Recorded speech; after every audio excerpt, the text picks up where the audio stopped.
ہے، لوگوں کو بیمار کیا جاتا ہے، لوگوں کو ان کی خوشیوں سے محروم کر دیا جاتا ہے، پھر بھی لوگ اسی کے قائل ہیں۔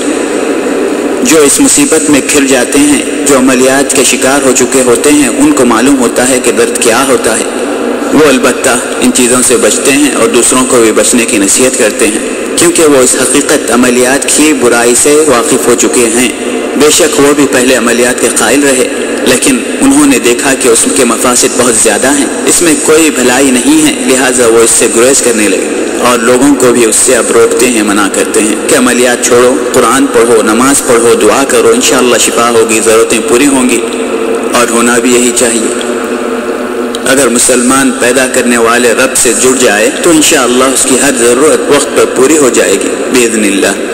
مسبب الاسباب اللہ کی ذات ہے، مسبب الاسباب اللہ تعالی ہے، باقی سب تو ذرائع ہیں،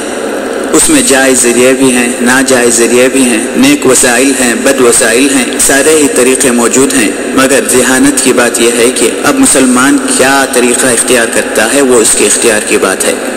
اللہ تعالیٰ نے تو دونوں راہیں کھول دی ہیں، بتا دی ہیں، بنا دی ہیں، انسانوں کے لیے، مسلمانوں کے لیے، ہر جن و انس کے لیے۔ ایک اچھائی کی طرف جاتا ہے راستہ، ایک برائی کی طرف،